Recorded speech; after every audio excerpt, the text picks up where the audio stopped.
जय श्रीराम मित्रांनो. तर आज आपल्या शाळेची निघणार होती छत्रपेट, नळदुर्ग आणि अक्कलकोटला. आज आपण सकाळी 6ला इथलं शाळेत जमलो होतो. हे बघा माझ्या शाळेचा परिसर. मग काय बॅग वगैरे जीपात ठेवल्या आणि तोवर आमच्या शाळेचे अध्यक्षांनी नारळ सोडून सरांना कोकण लावला आणि आम्ही निघालो थेट नळदुर्गला. तेवढ्यात एका विद्यार्थ्याने चॉकलेट आणला होता, सगळ्यांनी दिला आणि आम्ही सगळ्यांनी मजेत चॉकलेट खाल्लो. मस्त गाणे ऐकत जीपामध्ये सद्दाम भाईंनी गाणे लावले होते. आम्ही ते ऐकत चाललो होतो नळदुर्गला. हे बघा आमचा मित्र लखन झोपला होता सकाळी. आता काय सांगतो आता आम्हाला त्याच्या. मी आणि पारप्पा निघालो बॅग घेऊन नळदुर्गच्या गेटपर्यंत. हे बघा नळदुर्गचा गेट. इथं आल्यावर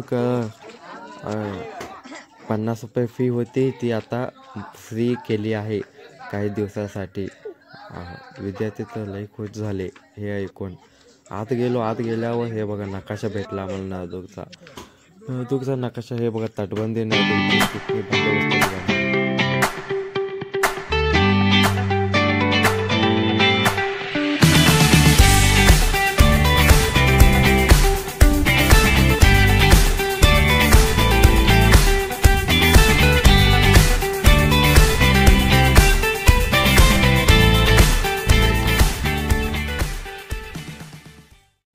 तर आम्ही चालू होतो गडाच्या मुख्य दरवाजाजवळ.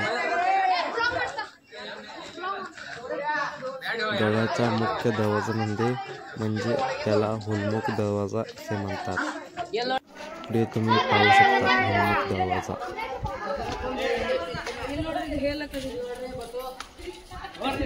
त्याला हुलमुख दरवाजा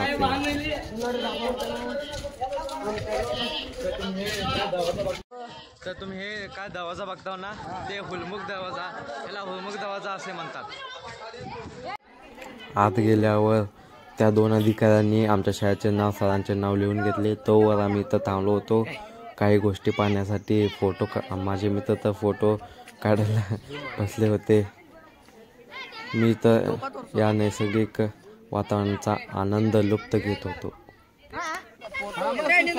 पुढे गेल्यावर गडाच्या आतील भाग हा सजवून असा केला आहे शासनाने. किती सुंदर दिसते. निसर्गरम्य वातावरण, थंड, छान शोभेची झाडे, फुले लावले होते आणि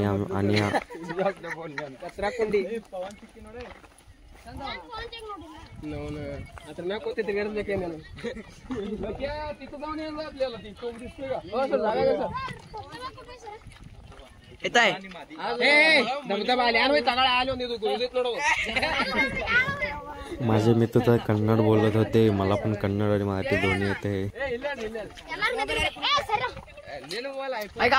पुढे गेल्यावर आम्ही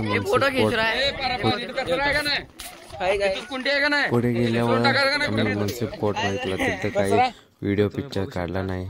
मग तिथून एका इमारतीवर गेलो, तिथे तो बघितला. वर गेल्यावर निसर्गरम्य वातावरण बघितला आणि मागच्या बाजूला होतं नळ आणि मादी धबधब्याचे स्रोत, पाणी. वरून निसर्गरम्य वातावरण बघून आम्ही खाली जात होतो. तेव्हा तेथून एका खिडकीतून हा नैसर्गिक वातावरण रम्य तर तुम्ही इथं बघू शकता.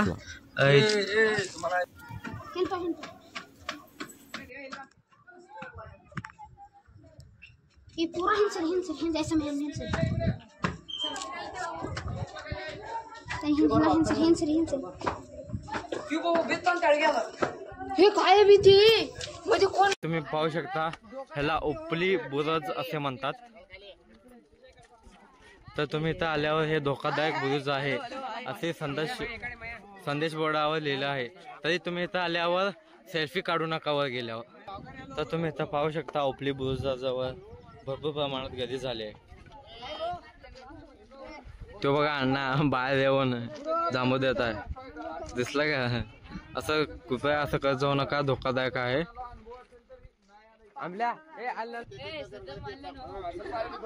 तर ह्याला उपली बुरुज असे म्हणतात. तर चला आपण उपली बुरुजाच्या टोकावर जाऊया.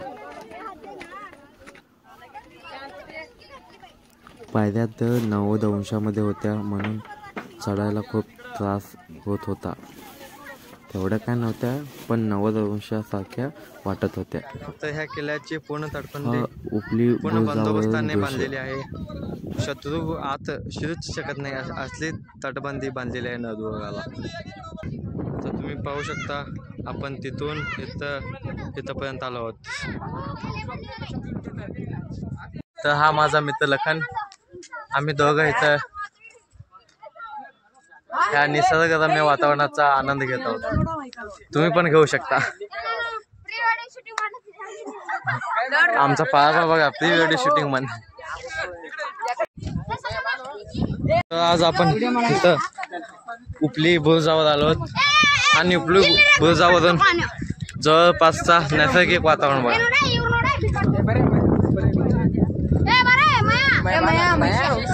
इथं तुम्हाला प्राचीन तोफा आढळतात. तुम्ही जे पाहता ना, हे पाणी भरण्यासाठी याचा उपयोग केला जातो. तर इथं निसर्गाच्या काही पावसामुळे ते लोखंड झिजत आहे. तर तुम्ही पुढे पाहू शकता, ह्याचा उपयोग धान्य साठण्यासाठी केला जातो. तिथं तुम्हाला ते होल दिसतंय, त्याच्यामध्ये धान्य ओततात ह्या सीडीवरून जाऊन, म्हणजेच हे धान्याचे कोटा आहे. तर आपण आज खाली जाऊया.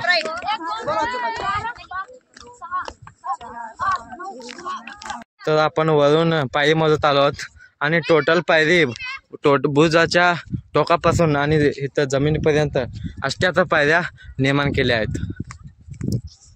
तर तुम्ही बघू शकता, आमच्या शाळेचे विद्यार्थी किती मजा करत आहेत वर बुरुजावर. तर जाता जाता व्हिडिओला लाईक आणि चॅनलला सबस्क्राईब नक्की करा. पुढचा पार्ट आपण पुढे पाहूया.